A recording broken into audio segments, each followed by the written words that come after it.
वक्रतुंड महाकाय सूर्यकोटिसमप्रभ निर्विघ्नं कुरु मे देव सर्वकार्येषु सर्वदा। वागर्थाविव सम्पृक्तौ वागर्थप्रतिपत्तये जगतः पितरं वन्दे पार्वती परमेश्वरौ। नमस्कार. विघ्नहर्त्या गजाननाचे आशीर्वाद घेतलेले आहेत, त्याला वंदन केलेलं आहे. वाणीची देवता शारदा हिलाही वंदन केलेलं आहे. आणि या सृष्टीमध्ये या सृष्टीचे माता पिता शिवपार्वती, शिवशक्ती, प्रकृती पुरुष यांनाही वंदन केलेलं आहे. जसं वाणी आणि तिचा अर्थ एकमेकामध्ये अगदी मिसळून गेले, तशीच शिवशक्ती एकमेकामध्ये पूर्ण एकरूप झालेले आहेत. अर्धनारी नटेश्वर म्हणतात, तीही संकल्पना याच्यातच आहे. आणि आजचा आपला विषय हाच आहे. वस्तुतः आपण संख्या आणि संज्ञांचा विचार करत होतो. वेगवेगळ्या संख्या आपण अभ्यासल्या. त्याच्यामध्ये 5 ही संख्येबद्दल बोलताना मी म्हटलं तर 5 या संख्येचे तर अनेक 5-5चे गट आहेत. पण तरी सुद्धा मी पंचमहाभूत हा एक वेगळा विषय घेतला होता. पण पंचमहाभूतांची व्याप्ती एवढी मोठी आहे की त्या एका काही तासामध्ये, काही पिरियडमध्ये ते बसवणं अशक्यच होतं. तसंच आत्ता झालेलं आहे. 3 ह्या संख्येबद्दल मी बोलले होते, पण आज आपण बोलणार आहोत ते त्रिगुणात्मिका मायेबद्दल. पण ही माया कशी आहे? ही माया सगळ्याला व्यापून टाकणारी आहे. आणि ह्या मायेला काय काय म्हटलेलं आहे, विद्वानांनी काय म्हटलेलं आहे, संतांनी काय म्हटलेलं आहे, ब्रह्म म्हणजे नेमकं काय, माया म्हणजे काय, ही जोडीने शब्द वापरतो. जसं आपण शिवशक्ती म्हणतो, प्रकृती पुरुष म्हणतो, प्राण आणि रई म्हणतो, तसंच ब्रह्म आणि माया हे शब्द सुद्धा नेहमी जोडीने येतात.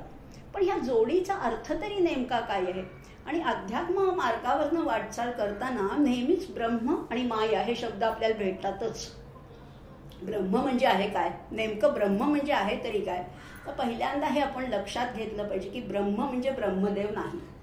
ब्रह्मदेवाचा आणि ब्रह्माचा तसा वस्तुतः काहीही संबंध नाही. ब्रह्म या शब्दच आधी कशावरनं बनलेला आहे? तुम्हाला माहिती आहे की मला नेहमी शब्दांच्या व्युत्पत्तीकडे जायला आवडतं. ब्रह्म हा शब्द जरी अनेक वेळेला ऐकला असला तरी त्याचा नेमका अर्थ अजूनही आपल्याला नाही समजलेला. ब्रह्म ह्याचा अर्थ, ब्रह्म शब्दाचं मूळ आहे ते म्हणजे बृहत, आणि बृहत म्हणजे मोठं. आता ब्रह्माला बृहत म्हटलेलं आहे. बृहत हे त्याचं एक लक्षण आहे. बृहत म्हणजे मोठं, पण किती मोठं? मोठेपणा सुद्धा सापेक्ष असतो. ह्या गोष्टीपेक्षा ही गोष्ट मोठी असं आपण म्हणतो, पण त्याच्यापेक्षा अनेक गोष्टी मोठ्या असतात. पण बृहत किंवा ब्रह्म या शब्दामध्ये असं आहे की ज्याच्यापेक्षा मोठं, ज्याच्यापेक्षा विशाल, ज्याच्यापेक्षा व्यापक, ज्याच्यापेक्षा भव्य दुसरं काहीच नाही, त्याला ब्रह्म म्हटलेलं आहे. असं हे ब्रह्म हे सगळ्यात मोठी गोष्ट असं आपण मानूया. निरतिशय विशाल, सर्वात मोठं असं आहे. याच्यापेक्षा मोठं व्यापक सूक्ष्म या जगात काही नाही. या सृष्टीमधलं जड आणि चेतन या सगळ्या विश्वाला त्यांनी आपल्या कवेत घेतलेलं आहे, किंवा त्याचं जे या सगळ्याला कवे घेऊन पुन्हा तो उरलाय ब्रह्मांड. म्हणजे किती उरलाय? तो दशांगुळे उरलाय असं म्हटलेलं आहे. आता ह्या सगळ्याला पोटात घेऊन जे उरतं त्याला म्हटलेलं आहे ब्रह्म. ब्रह्म म्हणजे काय? तर त्याला एका संतांनी, एका विद्वानाने म्हटले ते जे काही कोरं अस्तित्व आहे ते ब्रह्म आहे. आता कोरं अस्तित्व त्याला म्हटलेलं आहे ब्रह्म.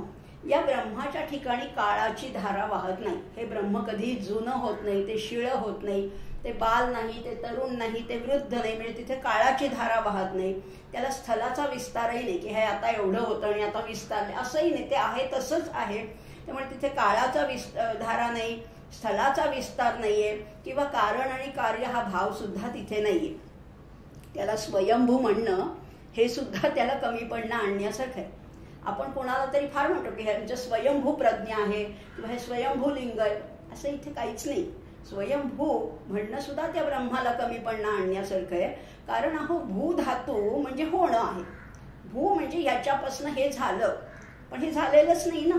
हे ब्रह्म कशापासून निर्माणच झालं नाही, ते होतच, ते आहेच. अस्तित्व हाच त्याचा खरा भाव आहे. त्याला अस्तित्व कायम आहे की अब्जावधी वर्षापूर्वी ते नव्हतं आणि मग कुणाच्या तरी पोटी ते जन्माला आलं वगैरे, असं काहीच नाहीये. भू म्हणजे होणं, किंवा ज्याला आपण इंग्लिशमध्ये बिकमिंग म्हणतात, तो अर्थ भू मध्ये. पण बिकमिंग आणि बिईंग मध्ये फरक आहे ना. बिकमिंग म्हणजे होणं आणि बीइंग म्हणजे असणं.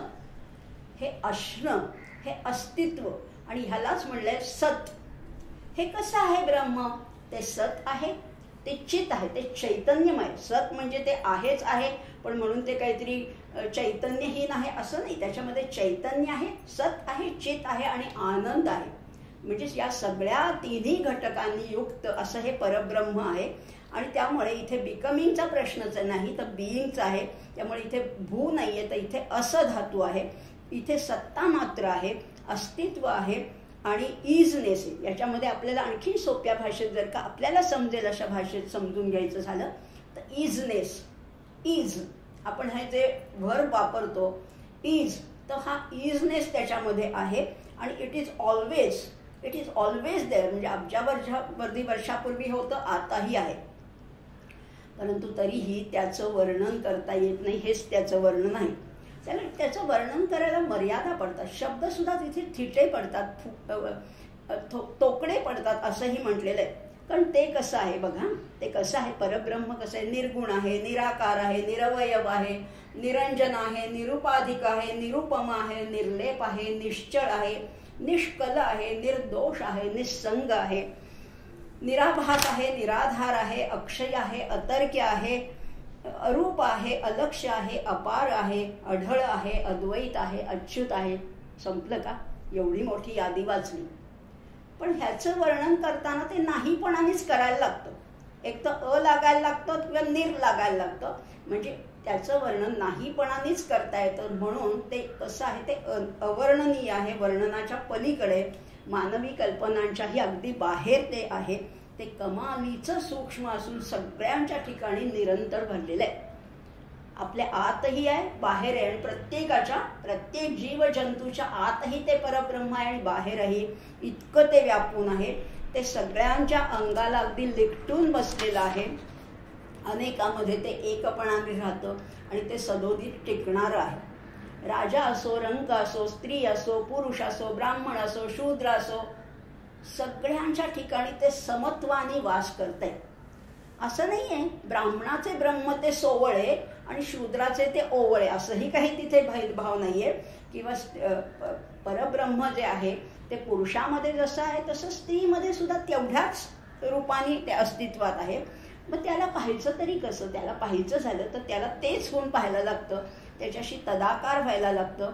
आणि मात्र अशा जे कोणी त्याच्याशी तदाकार होतात, असे जे कोणी संत, महात्मे, थोर विभूती आहेत, त्यांना मात्र त्या घनदाट, निर्मळ, एकसंघ अशा ब्रह्माचा अनुभव येतो. आणि सामान्य माणसाला मात्र भेदामध्ये आपण वावरत असतो. आपल्याला उलट मात्र अनित्य, चंचल, भेदयुक्त, परिच्छिन्न, बदलणारं असं दृश्य विश्व आपल्या प्रचितीला येतं. आता ह्या दोन्हीतलं खरं काय? संत म्हणतात की हे संपूर्ण विश्व एकाच त्याने व्यापलेलं आहे आणि आम्ही म्हणतो हे भेदाने युक्त आहे, आम्हाला सगळीकडे भेद दिसतात. संतांचं म्हणणं तर निश्चितच खरं आहे. संतांचा जो अनुभव आहे तो निश्चितच खरा आहे, पण आमचा कुठे खोटा आहे? आम्ही जे म्हणतो की आम्हाला हे दृश्य विश्व दिसतं कारण आम्ही या विश्वातच जन्मलो, या विश्वातच वाढतोय, आत्ताही तुम्ही आम्ही एकमेकांना बघतोय, या विश्वातच आपला अंत होणार आहे. मग हे खोटं कसं काय तुम्ही म्हणता? तर हे दोन्ही खरं आहे. तेही खरं आहे, त्या संतांचं तर 100% खरं आहे, पण आमचं सुद्धा पार्शली का होईना आमचं खरंच आहे. जग मिथ्या नाहीये, त्याला खोटं म्हणता येणार नाही, कारण आम्ही या जगात वावरतोय. एकलेपणाने विलसणाऱ्या या परब्रह्मानी हे अनेकत्वाने भरलेलं विश्व निर्माण तरी कसं केलं निर्माण? ही खरी समस्या. आणि या समस्येचं एकच उत्तर आहे आणि ते म्हणजे मूळ माया. आणि आजचा आपला विषय आहे तो हाच आहे, मूळ माया, आणि तिला जाणून घ्यायचे. ही मूळ माया काय आहे? तर एकच एक नित्य, मुक्त, अक्रिय, अखंड अशा परब्रह्माच्या ठिकाणी जेव्हा स्वतःची जाणीव निर्माण झाली, म्हणजेच मी ब्रह्म आहे असं जेव्हा त्याला स्फुरण झालं, तेव्हा त्याच्या ठिकाणी उमटला तो हरिसंकल्प. त्याला म्हटलेलं आहे मूळ संकल्प. मी आहे हा पहिला विचार, हा पहिले स्फुरण, हे पहिलं स्मरण त्याला झालं आणि त्याला म्हटलेलं आहे हरिसंकल्प. आता हे कसं शक्य आहे? तो जर निर्मळ निश्चळ शुद्ध आहे तर त्याच्या ठिकाणी संकल्प कसा उमटला? तर संकल्प उमटला म्हणजेच तो शुद्ध केवल परब्रह्माचं शबल परब्रह्म झालं. तो एक पायरी खाली उतरला. आता बघा ना, पण निश्चळ याचं उदाहरण किंवा ह्याला एक दृष्टांत समर्थाने दिलाय. समर्थ म्हणतात निश्चळ गगनी चंचळ वायू. या निश्चळ अशा गगनामध्ये चंचळ वायू जसा निर्माण होतो तसाच या निश्चळ परब्रह्मामध्ये हे चंचळ असं स्फुरण निर्माण झालेलं आहे. किंवा दुसऱ्या एका ठिकाणी समर्थ म्हणतात ऐशी आत्मस्थिती संचली तेथे माया कैची झाली, जैसी आकाशी वाहिली झुळूक वायूची. आकाशामध्ये जशी एखादी झुळूक येते तसे ह्या परब्रह्माच्या ठिकाणी जाणीव निर्माण झाली. आता त्यालाच म्हटलेलं आहे ही मूळ माया. ही जाणीव आहे, ही त्याची जी शक्ती आहे हिला म्हटलेलं आहे मूळ माया. ही मूळ माया कशी आहे? तर हिची सुद्धा 2 अंग आहेत बरं का. आता आपल्याला सगळ्या प्रश्नांची आपल्याला जे कन्फ्युजन आहे, आपल्याला जो भ्रम झाला की हे कसं काय निर्माण होतं, या बऱ्याचशा प्रश्नांची उत्तर आपल्याला या मूळ मायेकडनं मिळणार आहेत. या मूळ मायेची 2 अभिन्न अशी अंग आहेत. काय आहेत अंग? एक म्हणजे शुद्ध आणि संपूर्ण ज्ञानमय अशी जाणीव आहे. या मूळ मायेच्या ठिकाणी एक भाग आहे तो जाणीवेचा आहे आणि दुसरा भाग आहे तो शक्तीचा किंवा सामर्थ्याचा आहे. अशा 2 भागांनी युक्त ही मूळ माया आहे. हा जो शुद्ध ज्ञानाचा जो अनुभव आहे, ही जाणीव जी आहे त्याला म्हटलेलं आहे मूळ पुरुष किंवा ईश्वर किंवा त्याला अजरात्मा, त्याला शिव, त्याला पुरुष, त्याला प्राण असं म्हटलेलं आहे. आणि संपूर्ण शक्तिगर्भ जे सामर्थ्य त्या मूळ मायेच्या ठिकाणी आहे त्याच्यामध्ये त्रिगुण आहेत, त्याच्यामध्ये पंचमहाभूत आहेत आणि त्याच्यातनं ही अष्टधा प्रकृती अशी आपली निर्माण झालेली आहे. आता ह्या ब्रह्माची शक्ती आहे ती मूळ माया कशी काय निर्माण झाली? बघा ना, एखादं कणीस असतं तेव्हा त्याच्यामध्ये दाणे जे असतात ते गुप्त रूपाने वास करत असतात. जेव्हा ते कणीस उकलतं, जेव्हा ते उघडलं जातं त्याच्यातनं ते दाणे जसे मोकळे होतात तसंच या गुप्त रूपाने असणारे जे दाणे बाहेर पडले तशीच ही मूळ माया उकलली की तिच्यातून ही अष्टधा प्रकृती बाहेर पडलेली आहे. काय सुंदर वर्णन आहे. हे अष्टधा प्रकृती त्याच्यातनं बाहेर पडलेली आहे. म्हणजे पहिल्यांदा ते मूळ परब्रह्म होतं, त्याला झालं स्फुरण, त्याला जाणीव झाली मी आहे. आता मी आहे ही जाणीव झाल्यावर तो म्हणाला असं नाही, ही आपल्या भाषेत आपण बोलतोय, तो काहीच म्हणाला नाही. त्याला हे स्फुरण झालं एकोहम बहुश्याम प्रजायेयम. गंमत काय सांगू का? एकाकी न रमते. एकट्याला कधीच म्हणजे एकट्याला नेहमीच कंटाळ येतो, एकटा कधी रमत नाही. आणि मग त्याला काय वाटलं की एकोहम बहुश्याम प्रजायेयम, मी एक आहे. आता मीच अनेक रूपांनी प्रगट होतो. तोच आहे, तोच अनेक रूपांनी प्रगट झाला. आणि मग काय झालं, त्रिगुण आणि पंचमहाभूताचा हा सगळा त्यांनी कर्दम कालवला या मूळ मायेने. आणि मग अशा एक एक क्रमाक्रमाने या विश्वाची उभारणी झाली. हा संकल्प झाला, मूळ माया निर्माण झाली, मग त्याच्यातनं गुणक्षोभिणी माया निर्माण झाली. असं करत करत ही अष्टधा प्रकृती आपल्याला बघायला मिळते. ज्या क्रमाने उभारणी झाली त्याच्या उलट क्रमाने त्याची संहारणी सुद्धा होत असते. म्हणजे ही जर का संहारणी करून आपल्याला पुन्हा त्याच्यापर्यंत पोचता आलं तर आपल्याला त्या परब्रह्माचं दर्शन सुद्धा घडू शकतं. ईश्वराची कृपा होऊन त्याच्यापुरता म्हणजे जे संत महात्मे विभूती ज्यांना साक्षात्कार झालाय ते काय करतात, या सगळ्याचा लय करतात आणि त्या लय करत करत त्या परब्रह्मापर्यंत पोचतात.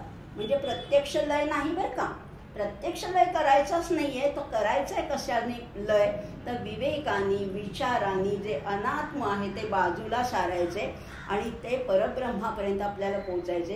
हे मूळ मायेचं महाद्वार ओलांडून आपल्याला परब्रह्मापर्यंत जाता येईल आणि त्याला म्हटलेलं आहे विवेक प्रलय. इतकं सोपं आहे, इतकं सोपं आहे त्याच्याशी तद्रूप होणं. पण खरंच सोपं आहे का? शब्दांनी पुष्कळ बोलून झालं, पण वृत्तीनेही कृतीने सुद्धा नाही करायचं, शब्दानेही करायचं नाही. तर हा जो प्रवास आहे तो विवेकाने करायचा आणि विवेकानेच एक एक एक एक तत्व ओलांडत जायचे, बाजूला सारायचे आणि पंचमहाभूतांचं महाद्वार ओलांडून आपल्याला त्याच्यापर्यंत जायचंय. आता त्याच्यासाठी मदत कोण करणार? आधार घ्यायचा आहे तोही मूळ मायेचाच घ्यायचा आहे. ज्या मूळ मायेतनं हे विश्व निर्माण झालं तिचाच आधार घ्यायचा आहे. आणि मग या जगाकडे पाहायच्या ज्या 2 दृष्टी आहेत, दोन दृष्टी आहेत बरं का. एक मी केंद्रित ही आत्म म्हणजे अज्ञान दृष्टी आहे आणि ईश्वर केंद्रित ही ज्ञान दृष्टी आहे. आता ही सगळी जी मूळ माया ही शक्ती आहे की नाही, ही शक्ती आपल्याला दिसत तर नाही पण तिचं कार्य मात्र दिसतं. बघा आता थोडं आणखीन समजून घेऊया. शक्ती दिसत नाही पण तिचं कार्य दिसतं. असं कसं? साधा आहे आपल्या नेहमीच्या व्यवहारातलंच उदाहरण आहे. आपल्याला वीज कुठे दिसते? ही जी इलेक्ट्रिसिटी आहे ही दिसते का आपल्याला? अजिबात दिसत नाही पण तिचं कार्य दिसतं. ती पंख्यामध्ये असते तेव्हा सगळं वातावरण गार करून टाकते. ती जेव्हा हीटरमध्ये असते तेव्हा ती गरम करते. तीच हवा ती गरम करते. इस्त्रीमध्ये ती आपल्या कपड्यांच्या घड्या घालते, एसीनी गार करते. कितीतरी मोठमोठाले प्रोजेक्ट ती चालवते. जेव्हा ती दिव्यात येते तेव्हा ती प्रकाश देते. म्हणजे एकाच शक्तीची जशी ही महान वेगवेगळी कार्य आहे, ही एवढ्याच्या इलेक्ट्रिसिटीमध्ये जर का एवढी शक्ती आहे तर ह्या मूळ मायेमध्ये किती शक्ती असेल? म्हणजे प्राण आपल्या अगदी शरीरात सुद्धा ती मूळ मायाच वावरते. म्हणजे त्याच्यामध्ये प्राण आहे, संकल्प आहे, विचार आहे, कल्पना आहे. या रूपाने सुद्धा ही मूळ माया ही शक्तीच काम करते. परंतु काय होतं, अज्ञान दृष्टीला शक्तीने घडवून आणलेलं कार्य प्रत्यक्ष दिसलं तरी शक्तीचा काही परिचय होत नाही. या उलट ज्ञानदृष्टी असणारे जे महात्मे आहेत त्यांना माहिती आहे की सच्चिदानंद परमेश्वर हेच या सृष्टीचं अधिष्ठान आहे आणि ज्ञानमय स्फुरण हीच त्यांची ईश्वरी शक्ती आहे. त्यांना हे माहिती. आपल्यासारख्या प्रापंचिकांना, सामान्य माणसांना मात्र हे कळत नाही. ईश्वर आणि त्याची चित शक्ती यांच्यामध्ये यत्किंचित सुद्धा भेद नाहीये. एकच ईश्वर आहे.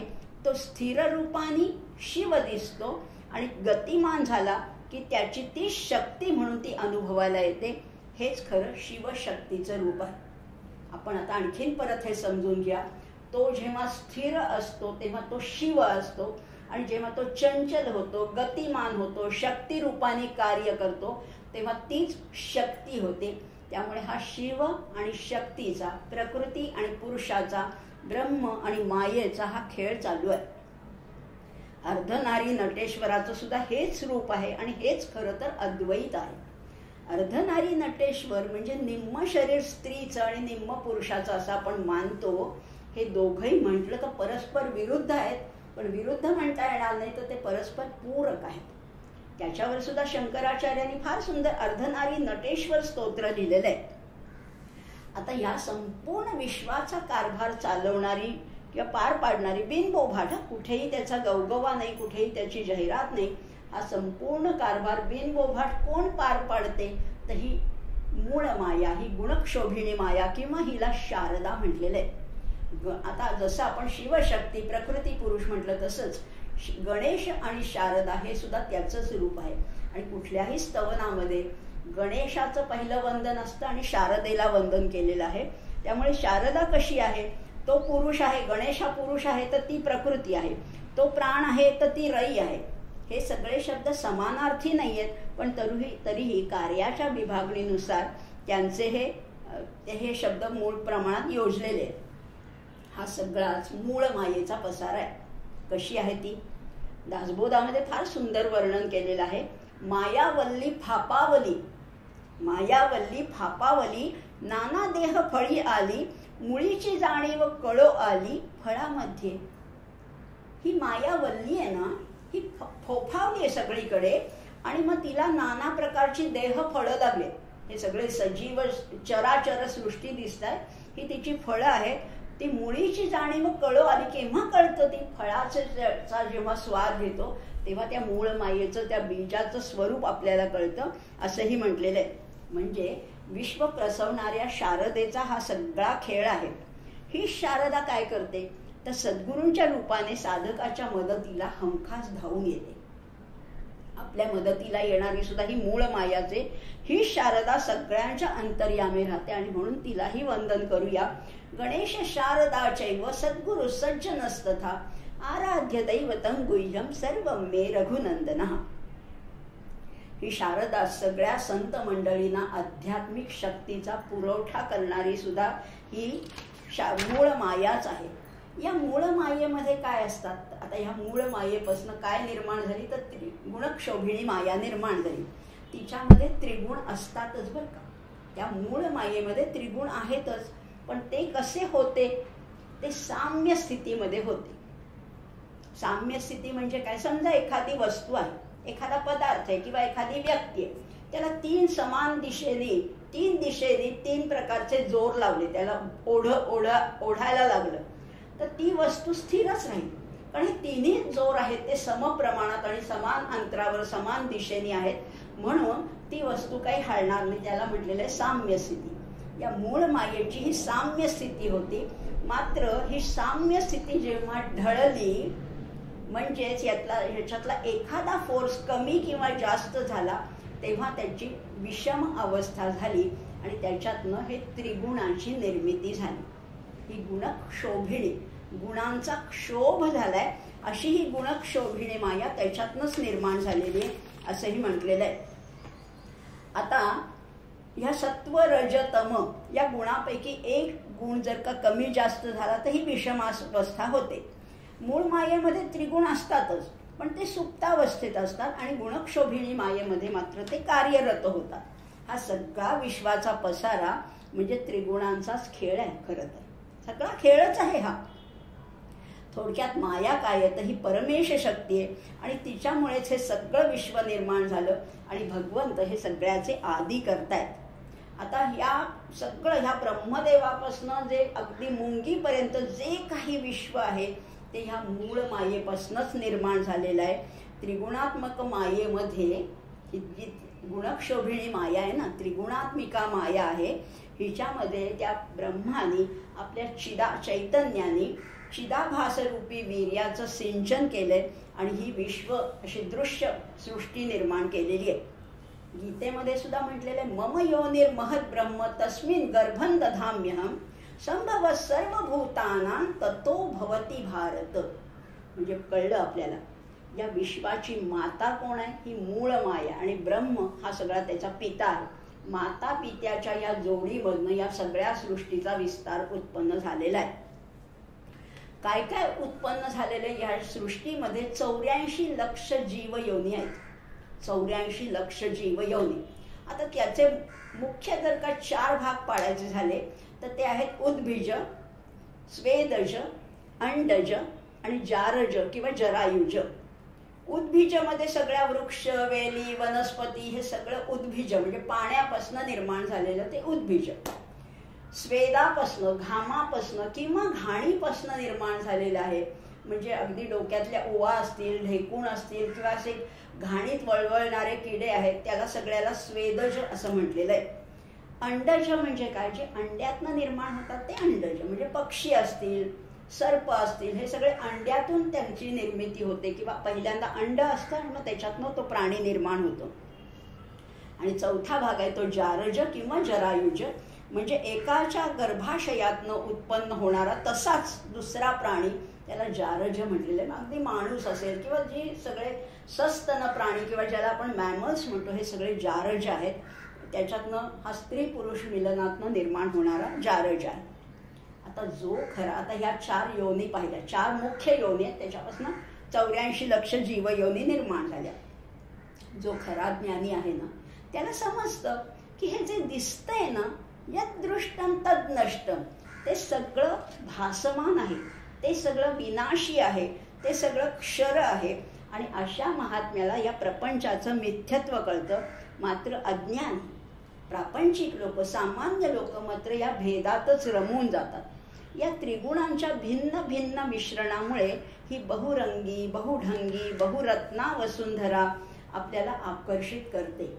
ही आकर्षित करणारी आहे ना, हीच तर आहे माया, हीच तर आहे मोह माया.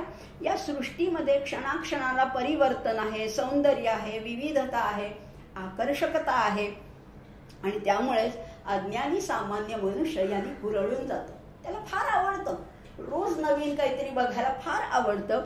इथे उंचच उंच या सृष्टीमध्ये काय नाही, या सृष्टीमध्ये उंचच उंच डोंगरही आहेत, खोल खोल दऱ्याही आहेत, अगदी फळाफुलांच्या बागा आहेत, तशी गवताळ कुरणं सुद्धा आहेत. अगदी शेती आहे, समृद्ध अशी शेती आहे, तशी मैलोगणती पसरलेली वाळवंटं सुद्धा आहेत. इथे झाडं आहे, वेली आहे, पशु आहे, पक्षी आहे, किडा मुंगी, सिंह ससा, कितीतरी या सृष्टीमध्ये वैविध्य आहे. आणि माणसांच्या परी तर विचारायलाच नको. माणसांचे किती प्रकार आहेत. एकासारखा दुसरा माणूस नाही. उंची असू दे, रंग असू दे, नाक, डोळे, या सगळ्यामध्ये किती विविधता आहे. प्रत्येकाचा स्वभाव वेगळा. खरं म्हटलं तर प्रत्येक माणूस हा युनिकच आहे. त्याच्यासारखा कोणीच नाही. प्रत्येक माणूस हा युनिक आहे. आणि त्यामुळेच माणसाला तोपणा आवडत नाही. माणसाला काय आवडतं तर विविधता आवडते. रोज नवीन काहीतरी पाहायला आवडतं. रुटीन त्याला आवडत नाही. त्याचा रुटीनचा कंटाळा येतो. मग माणूस काय करतो, कधी गिर्यारोहण करतो, कधी भटकंती करतो, कधी समुद्राच्या तळाशी काय जातो, कधी विमानाने उंच उंच फेऱ्या काय मारतो, जिभेचे चोचले तर किती पुरवतो. या नानात्वामध्ये तो रमून जातो, रंगून जातो. आणि हीच आहे माया, हीच आहे मोहमाया. या मोहमायेचा त्याला फार आकर्षण आहे, फार त्याला भूल पडते आणि तो मोहमायेत रमून जातो. या मूळ मायेपासूनच पुढे झाली ती त्रिगुणात्मिका माया. ही काय करते, ही सुद्धा माणसाला भुलवते, नाचवते, वेड लावते आणि गोंधळात टाकते, भ्रमित करून टाकते आणि कधी कधी चुकीच्या मार्गाला सुद्धा नेते. म्हणजे होत्याचं नव्हतं सुद्धा हीच करते. तर कधी भिकाऱ्याला अगदी श्रीमंत करून टाकते. मोठमोठाली साम्राज्य जी अगदी दिमाखाली संपूर्ण जगावर राज्य गाजवत होती, अधिराज्य गाजवत होती, अशा साम्राज्यांना ही होत्याचं नव्हतं करून टाकणारी ही मायाच आहे. बघा ना, त्यांचं काय झालं. मोठमोठे राजे होऊन गेले, त्यांचं पुढे काय झालं. आणि एखाद्या अगदी गरीब घरातल्याच एखाद्या मुलाला ती उद्योगपती सुद्धा बनवते. हा सगळा सगळा मायेचा खेळ आहे. घडवते पण तीच आणि बिघडवते पण तीच. माया हेच मुळे एक कोड आहे. अनेक तत्ववेत्ते आपापल्या परीने या मायेचं कोड उलगडण्याचा प्रयत्न करत असतात. अगदी आदि शंकराचार्यांनी सुद्धा आपल्या माया पंचकामध्ये या मायेचं इतकं सुंदर वर्णन केलेलं आहे, यथार्थ असं वर्णन केलेलं आहे. खरं म्हटलं तर हा विश्व प्रपंच आहे ना, हा सत्य नाहीये, पण तरी सुद्धा तो सत्य असल्यासारखा भासतो. गंमतच आहे सगळी. खरं नाहीये पण खरं वाटतं. किंवा मायेची गमतीने एक व्याख्या केली जाते. ही खरी नाहीये बरं का, वेदात वगैरे नाहीये, पण गमतीने असं म्हटलं जातं, या मा सा माया, जी नाहीच आहे. मा याचा अर्थ नाही, नको. या म्हणजे जी नाहीच आहे तिलाच माया म्हणतात. या मा सा माया. आणि त्याचं उलटही होतं. असं जे आहे कार्य ज्याच्यामुळे घडून येतं ती माया आहे. माया ही शक्ती आहे. ती स्वतः अदृश्य राहून कार्य घडवून आणते आणि कल्पनेलाही अशक्य, अतर्क्य अशा वाटणाऱ्या घटना घडवणारी ही मायाच आहे.